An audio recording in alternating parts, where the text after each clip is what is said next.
আসসালামু আলাইকুম রহমতুল্লাহ। আজকে আমরা বাংলাদেশের অর্থনীতি এই সাবজেক্টটা ব্যবস্থাপনা বিভাগ ৪র্থ বর্ষের ক বিভাগের সাজেশন দেব। সো আপনারা যদি ভালো করে মনোযোগ দিয়ে দেখেন তাহলে এই সাজেশনটা আপনাদের কাজে লাগবে। শুধু এই বইটা না, সবগুলো বইয়ের সবগুলো সাজেশন আমরা দেব। ক বিভাগ, খ বিভাগ, গ বিভাগ, অধ্যায়ভিত্তিক সাজেশন, শেষ মুহূর্তের প্রস্তুতি ইত্যাদি, ইত্যাদি। সো আমাদের সাথেই আপনারা থাকতে পারেন। আজকের সাজেশনটাকে কয়েকটা ক্যাটেগরিতে ভাগ করব। যারা শুধু পাস করতে চান, ফার্স্ট ক্লাস পেতে চান, এ প্লাস পেতে চান, অর্থাৎ সকলের জন্য ডাবল টিক চিহ্ন দেওয়া যে প্রশ্নগুলো থাকবে এগুলো প্রযোজ্য। আপনারা প্রশ্ন এবং উত্তর সহ দুইটাই পড়ে নেবেন। এরপর যারা শুধু ফার্স্ট ক্লাস এবং এ প্লাসের জন্য আলাদাভাবে প্রস্তুতি নিচ্ছেন তারা ডাবল টিক চিহ্ন দেওয়া প্রশ্নগুলোর পাশাপাশি এক লিখে গোল চিহ্ন প্রশ্ন দেওয়া প্রশ্নগুলো প্রশ্ন এবং উত্তর সহ পড়ে নেবেন। তবে যারা শুধু পাস করতে চান তাদের জন্য এই প্রশ্নগুলো নয়। আপনাদের জন্য শুধু ডাবল টিক চিহ্ন দেওয়া প্রশ্নগুলো পড়লেই যথেষ্ট। ফর এক্সাম্পল, প্রথম অধ্যায় ভূমিকা বা ইন্ট্রোডাকশনের আপনাদের জন্য গুরুত্বপূর্ণ প্রশ্ন হচ্ছে বাংলাদেশের অর্থনীতি কাকে বলে। যারা শুধু ফার্স্ট ক্লাস এবং এ প্লাস পেতে চান তাদের জন্য এই প্রশ্নটা গুরুত্বপূর্ণ। কিন্তু সকলের জন্য বাংলাদেশের অর্থনৈতিক পশ্চাৎপদতার দুটি কারণ লেখা, এই প্রশ্নটা এবং উত্তরটা আপনাদের জন্য খুবই গুরুত্বপূর্ণ। এর পরবর্তীতে অর্থনৈতিক উন্নয়ন কাকে বলে এবং বাংলাদেশের অর্থনীতি কি বিভক্ত, এই প্রশ্নটা, এবং হচ্ছে ভিশন কি, এবং বাংলাদেশের মৌলিক অর্থনৈতিক সমস্যা সমাধানের দুটি উপায় লেখা। এরপরে হচ্ছে দারিদ্র্য কাকে বলে এবং চরম দারিদ্র্য কি, এই প্রশ্নগুলো গুরুত্বপূর্ণ। আর আপনারা যদি চান আপনাদের financial management, investment management, project management মাত্র 7 দিনে গুছিয়ে প্রস্তুতি নেবেন, তাহলে আমাদের স্পেশাল অনলাইন প্রাইভেট ব্যাচ রয়েছে, যুক্ত হতে পারেন। এখানে আমি এ টু জেড যে ডিটেলসটা আপনাদের দেওয়া প্রয়োজন সব ডিটেলস এখানে সুন্দর করে দিয়ে দিয়েছি। আপনারা চাইলে আমাদের অনলাইন ব্যাচে যুক্ত হয়ে আপনাদের স্কিল বিল্ড আপ করতে পারেন। তাহলে আমরা পরবর্তী অংশে চলে আসছি। এখানে অনপেক্ষ দারিদ্র্য কি, এরপর হচ্ছে আপেক্ষিক দারিদ্র্য কাকে বলে, গিনি সূচক কি, এবং হচ্ছে একটি দেশ দরিদ্র থাকার কারণ সে দরিদ্র উক্তিটি কার, এবং পিআরএসপি এর পূর্ণরূপ লেখো। ঠিক আছে? এর পরবর্তীতে রয়েছে বাংলাদেশে দারিদ্র্য বিমোচনে নিয়োজিত ৩টি এনজিও এর নাম লেখো। বাংলাদেশে কত শতাংশ মানুষ দরিদ্র সীমার নিচে বসবাস করে? বিআরএসি এর পূর্ণরূপ কি? এবং বিআরডিবি এর পূর্ণরূপ কি? এবং এমডিজি এর পূর্ণরূপ কি? বিআরএসি এর বর্তমানে কি কার্যক্রম পরিচালনা করছে? কাজের বিনিময়ে খাদ্য কর্মসূচি কি? ছদ্মবেশী বেকারত্ব কি?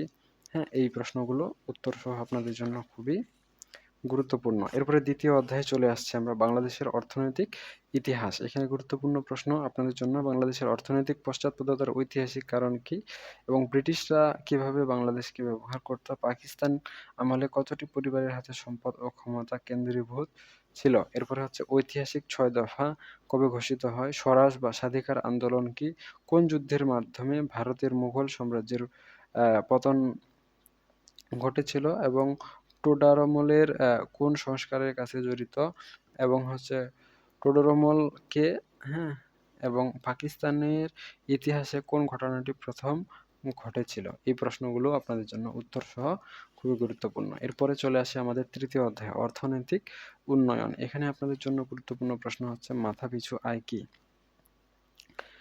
উত্তর হচ্ছে কোন দেশের মোট জাতীয় আয়কে সে দেশের জনসংখ্যা দ্বারা ভাগ করলে যে আয় পাওয়া যায় তাকে মাথাপিছু আয় বলে। ঠিক আছে? এর পরবর্তীতে অর্থনৈতিক প্রবৃদ্ধির হার কাকে বলে? এরপর হচ্ছে প্রকৃত জাতীয় আয় কাকে বলে? এই প্রশ্নগুলো আপনাদের জন্য খুবই গুরুত্বপূর্ণ। প্রত্যাশিত চক্রবৃদ্ধির হার কাকে বলে? এরপরে ভারসাম্য প্রবৃদ্ধি কাকে বলে? অর্থনৈতিক প্রবৃদ্ধি কত প্রকার ও কি কি? এবং হচ্ছে অভারসাম্য প্রবৃদ্ধির মূল প্রবক্তা কে? বিল অফ এক্সচেঞ্জ কি? এবং অর্থনৈতিক স্থবিরতা কি? ক্রমাগত স্থবিরতা কি? এই প্রশ্নগুলো আপনাদের জন্য খুবই গুরুত্বপূর্ণ। আপনারা উত্তর সহ ভালো করে পড়ে নেবেন। এর পরবর্তীতে স্বল্পোন্নত দেশ বলতে কি বোঝায়? এরপরে ৩টি অনুন্নত দেশের নাম লেখো। এরপরে হচ্ছে উন্নয়নশীল দেশ বলতে কি বোঝায়? হ্যাঁ, এরপর ৩টি উন্নয়নশীল দেশের নাম লেখো।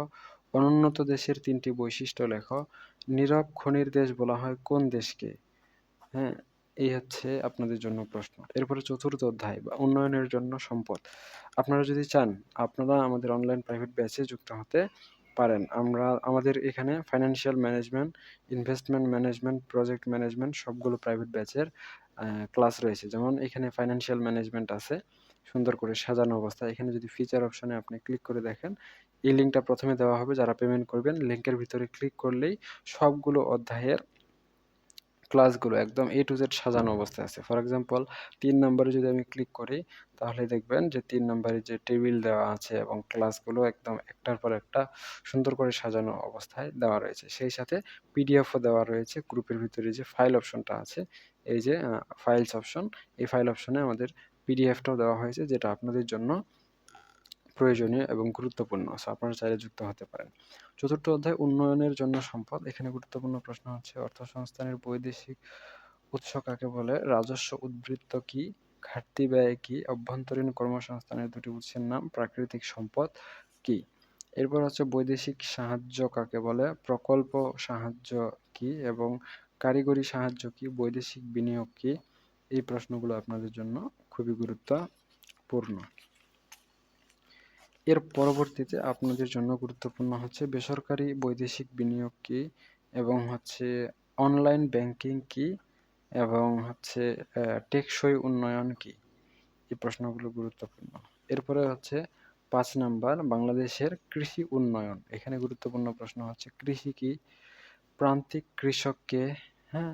এরপরে হচ্ছে বাণিজ্যিক খামার কি, এরপরে হচ্ছে যৌথ খামার কি, বিশেষায়িত খামার কি, সমবায় খামার কি। এই প্রশ্নগুলো আপনাদের জন্য খুবই গুরুত্বপূর্ণ। এর পরবর্তীতে চলে আসতেছে অর্থনৈতিক জোট কি, ভূমি স্বত্ব ব্যবস্থা কি, বর্গা প্রথা কি, ভূমি সংস্কার কি, বাংলাদেশের জাতীয় আয়ে কোন খাতের অবদান বেশি এবং বর্গা চাষ অদক্ষ কৃষি ব্যবস্থা এটা কার উক্তি এবং কৃষির আধুনিকীকরণ কাকে বলে।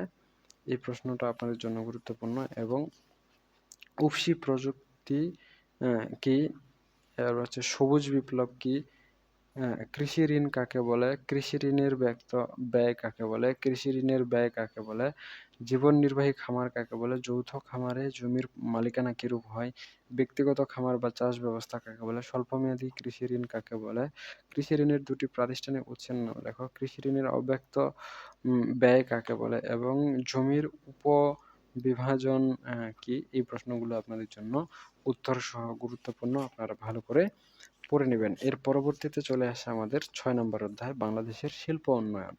এখানে গুরুত্বপূর্ণ প্রশ্ন হচ্ছে শিল্প কাকে বলে, শিল্পায়ন কি, শিল্পায়নের প্রধান উদ্দেশ্য এবং ক্ষুদ্র শিল্প কি, মাঝারি শিল্প কি। এরপরে হচ্ছে শিল্পের জাতীয়করণ বা রাষ্ট্রীয়করণ কি, সম্ভাবনাময় শিল্প কি, শিল্প নীতি কি। বাংলাদেশের বৃহদায়তন শিল্পের কয়েকটি উদাহরণ দাও। দ্রব্য কাঠামো অনুযায়ী বাংলাদেশের শিল্পসমূহকে কয় ভাগে ভাগ করা যায় ও কি কি। এর পরবর্তীতে বিটিএমসি এর পূর্ণরূপ কি এবং বিসিআইসি এর পূর্ণরূপ কি এবং পুঁজি প্রত্যাহার নীতি কি, বাংলাদেশের শিল্প মূলধনের অন্যতম প্রধান উৎস কোনটি।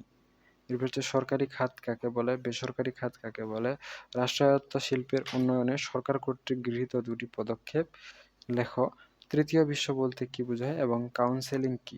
এই প্রশ্নগুলো আপনাদের জন্য খুবই গুরুত্বপূর্ণ, আপনারা উত্তর সহ ভালো করে পড়ে নেবেন। এরপরে চলে আসি আমরা সপ্তম অধ্যায়ে বাংলাদেশের অর্থনৈতিক পরিকল্পনা। এখানে গুরুত্বপূর্ণ প্রশ্ন হচ্ছে যে উন্নয়ন পরিকল্পনা কাকে বলে, হ্যাঁ। সার্বিক পরিকল্পনা কি, কেন্দ্রীয় পরিকল্পনা কি, আর্থিক পরিকল্পনা কি, স্বল্পমেয়াদী পরিকল্পনা কাকে বলে এবং হচ্ছে দীর্ঘমেয়াদী পরিকল্পনা কাকে বলে, প্রণোদনামূলক পরিকল্পনা কি এবং হচ্ছে বার্ষিক উন্নয়ন পরিকল্পনা কি, জনসংখ্যা বিস্ফোরণ কি, শূন্য জনসংখ্যা প্রবৃদ্ধি কাকে বলে। এবং এই পাশে রয়েছে জনসংখ্যার ঘনত্ব বলতে কি বোঝায়, জনসংখ্যার ঘনত্বের সূত্রটি লেখো।